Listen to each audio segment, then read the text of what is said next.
And welcome back. After that graphic, we're going to take a little bit of an in-depth look at the teams. So the first matchup we have going is Team Lababes going up against Team Panda. Jawad, got anything to say about Team Panda? Yeah, definitely. So Team Panda, Panobi, and Chicken God have been basically playing together for a really long time. They have really good synergy, Mhm. and I think that really helps towards these kind of 2v2s where if you're in the same lane, they play ADC and support. They have that kind of synergy, and Mm. they would be able to use that to proceed further into the tournament. Yep. The There is one thing about these 2v2s, anything can happen depending on the champions that you pick. Obviously, Mm. it's not just about your singular skill. It could be matchup, it could be anything. If someone picks an engaged champ against ADCs, you kill the ADC off, then Mhm. there's not much you can do about it. Do you want Absolutely. to go through the babes? And Lababes, honestly, the best team for me to go through. These are my former teammates. I would say we were on a varsity team together. We won the 3v3 tournament at our society. It's Kinto Isho and Kitsuno. Those guys, very strong players. They play bot lane, so their synergy is absolutely fantastic. I'm interested to see what they play because they will be bringing out new comps that I don't think we've seen them play in the past. We played 3v3 normally, and we usually have something like an ADC tank and then support meta thing going, but you don't really get the luxury of that in 2v2. I think what we'll see them play is more bruiser style, bruiser focused characters, but we will see. We will see. And just I think going for a second, Jared, tell me what you think the meta is eventually going to evolve into as we go forward into this. I think there will be a little bit of a more tank meta. Obviously, tank items right now are absolutely broken. So champions, especially similar to Ornn, who can buy items as they go. They don't need to die or anything. They'll Mm, obviously be very powerful picks. There'll be other tanks which are like Malphite, engage easily, and then you mm. can just combo someone. I think those kind of champions will be very strong, but there'll also be things like Olaf, who is always a power pick in any type of Howling Abyss map. You can just snowball, jump onto them, ghost, ignite, everything, just full combo, and the other person's dead. They have no shot. Mm, absolutely agree. And just now, I think we're ready to go into it. We'll just see who's ready. Okay, we're just gonna do the draft. I think we're gonna get access to that. Give us a hot second. We'll get a link for you guys. But I'm expecting some bruises to come out. I did hear a couple rumblings of Renekton. Um, so maybe we'll see some of that happen. I'm just looking at the draft right now. We'll see what these teams pick out. The Team LeBabes and Team Panda, both of these guys know each other relatively well, so I wouldn't be surprised if there were a couple target bans going over here and there. Yeah, I think there definitely will be some target bans or a lot of target bans in this tournament. There's a Mm, lot of people that are OTPs, one tricks. mm. They don't really play any other champions. I know for a fact that there's Tom Kent one trick in this tournament. I don't think he's playing today, but that is also going to be very strong because if you have an ADC and you have a Tom Kench, there's no killing the ADC. You got to kill the Tom Kench first. And if he's tanky as hell, there's no way. Absolutely, and just bans going through. LeBabes choosing to ban Morgana, Team Panda choosing to ban Lux. Both of them choosing to get rid of high burst damage, high CC mages. And I do have to agree, if something like a Morgana or a Lux manages to bind you, it can prove deadly for the entire laning phase. We also see a Seraphine ban come out from the LeBabes. Not too sure about that one. Probably want to get rid of the healing from that, and the healing can be very strong. We'll see how Team Panda chooses to respond. Yeah, these are definitely very strong picks in a 2v2 Mm, because of the skill shots. If you land one snare or one stun, mm. that can be a killed champion already, like from the beginning. It And seems like Team Panda have not banned a champion, what I can see. it's a brave technique there, but we'll see if it pays off. LeBabes banning out the Ornn, and this was something Jawed was telling me about earlier. Ornn, one of the priority picks in this 2v2 tournament, right? Because he can do something no other team can do, right? Buy items. It's very simple and a very efficient way of winning. And we're going to see the last ban come out from Team Panda. Team Panda is going to be Renekton, and maybe they're listening along to the stream. Yeah, Uh, that might be the possibility, but yeah, those are both very powerful picks in these 2v2. So It's good that they picked him out to be banned. And actually, funny enough, Team Blue is going to get the counter pick as well. So they're going to see what 2 picks Team Panda is going to come out with. Lababes picking the Gnar, and I have to say, I do like that pick. You have someone who can really change the pace of the game, right? You can have Mini Gnar going, poke wise, and then you can have Mega Gnar going big with the engage. We see a Wukong come out from Team Panda. What do you think about that, John? So I don't think these are the actual picks. We're going to go into a blind pick, and they are going to pick their champions that they would like. Okay. Obviously, because we don't want anyone to have an big advantage. They're going to blind pick their champions and just play against what they don't know against. So obviously, you can't counter pick if you want to. So we're just going to get into this, and we'll see how it goes. It's definitely going to be interesting to see what they're going to pick. And just a heads up, you might notice a couple extra people in the lobby. That's just because the league spec is actually currently down, so we're doing our best that we can to fashion a spectator through it. But fear not, me and Jared will give you the best that we can. Maybe we do see a Wukong. I'm seeing it hovered right now. Yeah, definitely. This could be very possible. Chicken God does enjoy playing Wukong, and if Fenobi plays another engaged champion, that could be very good for their team. Yep. And obviously, me and Joe are just waiting to pick so we don't step on any toes here. Yeah, exactly. I think the most important thing, right? Because if that Gnar, if that Gnar is actually picked, I do think it's actually an amazing pick because he does actually heal. Whenever he goes into his Mega Gnar form, where he gets that HP, gets to keep some of it. But I believe these guys are ready to go. Gonna try and make sure we don't take any runes or anything to affect the game either.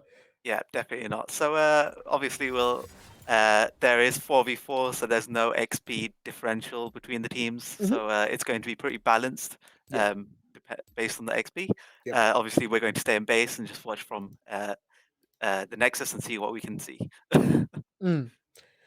But should definitely be an interesting one. Just waiting for the picks to come through. Yeah. I believe it was Jace Wukong for Team Panda. So, and they're obviously Narset from Narset. Definitely seems Set is a very broken champion. That is extremely strong. See, the problem here is Set is very good. Oh, and it's in the hands of Kitsune, which is something you don't necessarily want to see. Kitsune, definitely an ADC player. Maybe would have been a bit more comfortable on the Gnar, but Kintoisho has played a lot of Gnar, so he's definitely going to be comfortable in the hands of that. Yeah, Kintoisho very good on Gnar. I went against him a few times, and his Gnar's actually pretty nasty. These comps do seem very balanced.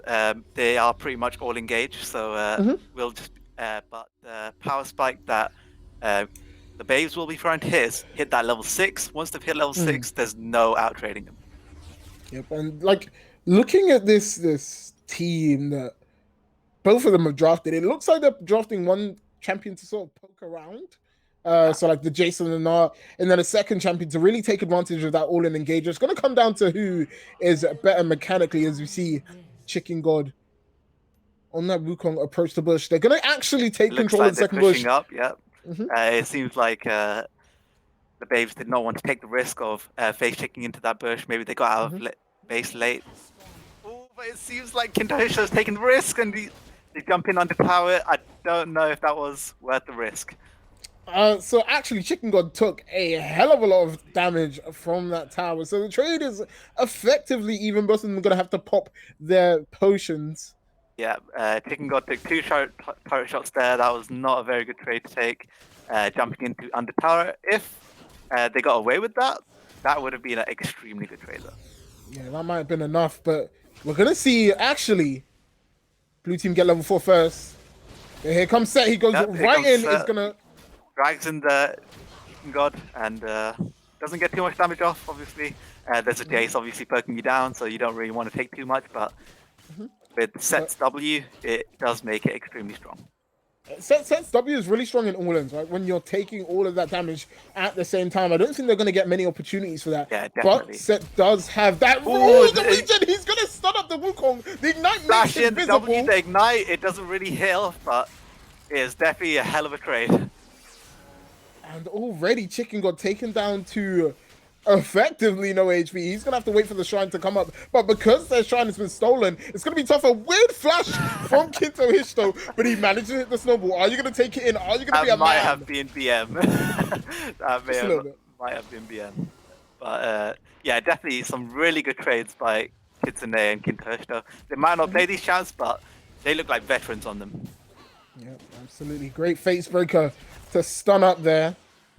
But the flash cord is going to be on cooldown now for the Lababes, both players. And I don't think that Team Panda used any sums, so they've still got all this up. But they did get a little bit of turret damage. I'm not sure how important it's going to be as the Lababes walk back to get the Hell Shrine, but they're definitely up in HP. It's going to be important, and they can take an all-in once they get to level 6. But it's going to be Team Chicken God and Team Panobi, to get level 6 first, shortly followed by the Lababes. Yep, the Kitsune has hit level 6. He's attempting to go in, but obviously he's not able to. As the Panobi and Chicken God are playing extremely far back. And look at that rage bar. He's starting to fill up, and you'll see him walking up. Yeah, he's going to be walking up. He's getting a bit of poke on Panobi, which is not what Panobi wants. Oh, he wants to take as less damage as he can.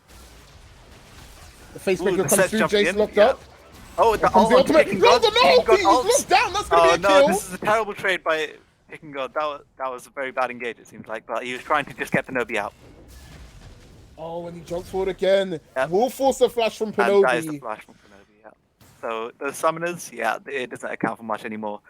The good thing about that was Chicken God did get to get all his health back and come back to lane with more items. So he's decided to get a Iron Spike Whip, which is obviously very good for health regen.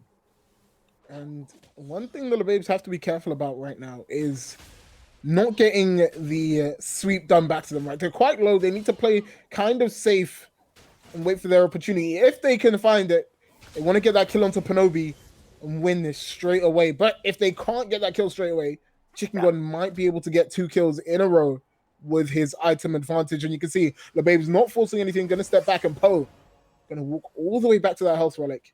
Yeah, definitely. He's going to be in a precarious position. I think that is the safest thing to do. Just play back a little bit, regen a bit of health. Lababes are playing this really well. They're not risking any double kill from Wukong. They are respecting all the damage that he can put. We're just going to see some farming come out. One interesting fact about minions in ARAM is you can't actually freeze them. So whoever has more minions will be pushing. You can see Team Panda clearing them out, trying to get towards that turret. Haven't actually done any turret damage, so we'll be looking at that as a win condition anytime soon. I'm not sure what's happening with Kinto Hishto. Oh, he's regen the whole way up. Okay, so he was playing extremely safe just to regen the whole way up. Yep, and now they're both healthy, so this actually should favor Team Panda, right? They have the items, but remember, Poe has no flash, so if Team Lababes can find a moment, Chicken God thinking his ultimate that he has it. But, if this Naba comes up, there's no way you're supposed to engage there. It's just too risky. We are having a little bit of stream technical issues, obviously, because we are in game. We have AFK timers, so there are a few spectate errors, but we're trying to do the best we can. Absolutely. Once again, the Lababes pushing another set of minions, but Jace will clear them up. Oh, there comes a stone. Facebreaker comes out. Facebreaker set ults into the Panobi, and that is the other kill. Okay, and that is the end of the game. Yep, really nice there from the Lababes. Went on one target, knew they didn't need to get 2, but the kill. And that will be all she wrote for this one. That was a really good Facebreaker by Kitsune. You just jumped in, pulled Panobi back, and then there was the Gnarl. Everything went perfect. Yep, really nice. Good synergy from all of them, right? Like the Lababes had an opportunity to maybe go for a risky kill early on. They didn't take it. They held back. They went to go and heal, and it's good restraint, and it's rare from them. I will say that rare restraint, and I'm happy they went for it. But in the end, dragged the Team Panda into a pretty much unwinnable fight, and they'll take the win there. Congratulations to them. I think Yeah. we'll. I'm not sure if Yeah, we're leaving the we'll game. just go into a short break and then Mhm. we'll come back to you with our second game.